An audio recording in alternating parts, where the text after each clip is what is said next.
A-Chieh's Auntie.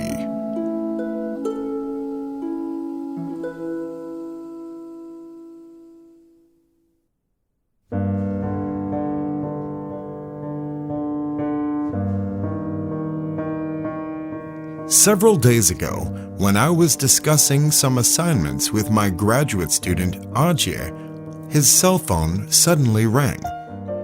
After he spoke a bit, A-Chieh told me his auntie was seriously ill, and he had to get to the hospital in a hurry.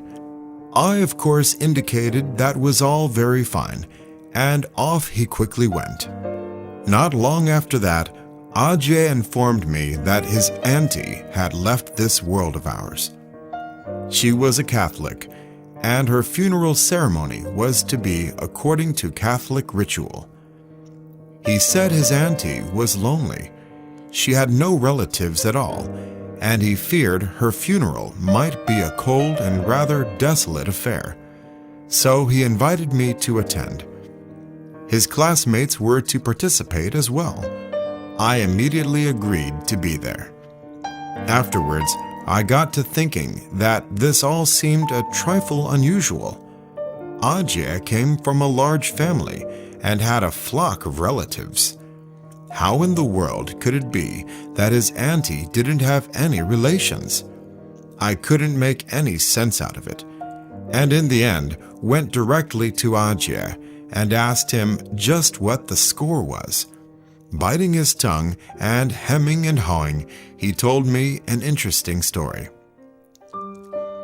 A-Chieh was a guy who at times could be awfully muddle-headed. Only when he was in the throes of his research did he bother about details. I had always found A-Chieh to be the sort to not know where he had left his keys, or to lose track of his cell phone, or even forget all about a date he'd arranged with his girlfriend. He was also a man with a warm and caring heart. If his mother asked him to go do something, he was very likely to march right off and do it. This time, the mission his mother gave him to carry out was to go to the hospital and visit his auntie.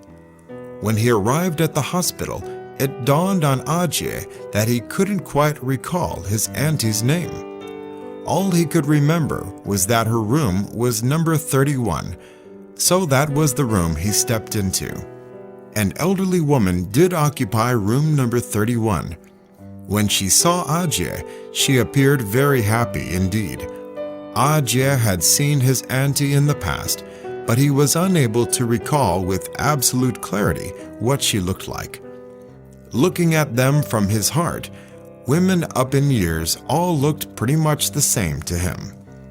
So he talked and laughed with this elderly woman, and when she called him by another name, he didn't think too much about it. He just figured, you know how older folks are. They can never keep straight who is who. A-Chieh decided to go visit her often because the elderly woman so enjoyed talking with him. The words flew happily back and forth every time this aging woman and young man met. A-Chieh's family lived in Taichung. He traveled from Puli back to Taichung every 2 weeks. A-Chieh made it a point to go see that auntie of his in the hospital bed. Every once in a while, the auntie would bring up some incident from his childhood. He didn't have the slightest recollection of it, and attributed the problem to his own poor memory. He had forgotten so much from his childhood days. Fortunately, the memory of the elderly auntie was as sharp as could be. Once, when A-Chieh went to see the auntie, a Catholic priest just happened to be there too. He was praying with her. That is when A-Chieh discovered the whole thing was totally wrong.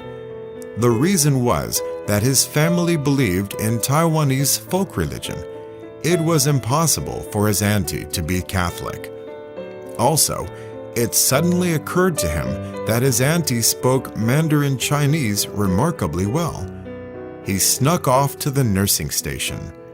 That was when A-Chieh discovered his actual auntie had been in the room next door to the room of the elderly woman and had been discharged some time earlier. All the while, he'd been visiting this elderly woman. He did not know whose auntie she was. The Catholic priest piled one word of praise after the other on A-Chieh, said his reward would be great in the future. As a matter of fact, he wrote down A-Chieh's telephone number because the elderly woman didn't have any family to speak of. In the event of anything happening, this priest would give him a call. The priest knew A-Chieh and the elderly woman had mistaken the identity of one another. He did not consider that a problem at all. He also told A-Chieh the elderly woman was quite up in years and could leave this world at any time, really, and so A-Chieh had better get mentally prepared for the loss. Although A-Chieh discovered he had made this mistake, he kept up his visits with her. The auntie was getting weaker by the day, but every time her eyes lit upon A-Chieh, the smile on her face just beamed. When the end came, it appeared she was waiting for A-Chieh. He rushed to her side. The smile on her face said she was satisfied, and she peacefully slipped away. The funeral was conducted at a Catholic church. The little church was jammed with people. My students said they were all members of the A-Chieh family. A-Chieh's father and mother sat in the first pew. His maternal uncle, his maternal aunt, and assorted uncles and aunts were all there as a group. A-Chieh's classmates were there en masse. A-Chieh had graduated from Viator High School in Taichung, and he knew many hymns. He led his classmates from graduate school like a glee club instructor, and they sang the whole service through from start to finish. That even included the Greek Kyrie, the Lord have mercy on me. The priest who led the ceremony preached a short sermon. He actually based his remarks on a piece I myself had written called The Stranger. He emphasized that service for a stranger was a noble act. There was a touch of the comic there as well. The priest said that although the story was a good one, he could not remember the name of the author. He then put his foot into his mouth by adding that the author couldn't have been very famous because otherwise he'd surely have recalled his name. There I was, sitting right in front of him, and hearing him say I wasn't a writer anyone would know. I smiled wryly. The Bible text for the Gospel was the Sermon on the Mount, sometimes called the 8 Great Virtues. The priest added a line, "Blessed are the confused and muddle-headed, for without a doubt peace will descend upon their hearts." Before the final blessing, A-Chieh sang as a solo the hymn, "I've Got Peace Like the River Jordan." I always knew he liked to sing, but I never imagined he could sing so beautifully. After the hymn, he and his friends carried the casket out to the hearse. A-Chieh led the congregation at the door of the church in bows of respect for the deceased. In my eyes, he had become a whole new person. A-Chieh had always been a smiling, happy-go-lucky fellow. Now, however, he wore a serious expression upon his face. A classmate of his accompanied him to the crematorium. He said A-Chieh wept inside the car. After the funeral, A-Chieh busied himself with his research, which was truly excellent. Everyone expressed satisfaction with his accomplishment. Every professor said he was so intelligent. Was A-Chieh, however, intelligent, or was he muddle-headed? He completely forgot he was qualified for officer training and missed filing the proper paperwork. He therefore was not even registered for his military reserve duty. If someone else had done that, he'd likely have lost his mind. But A-Chieh?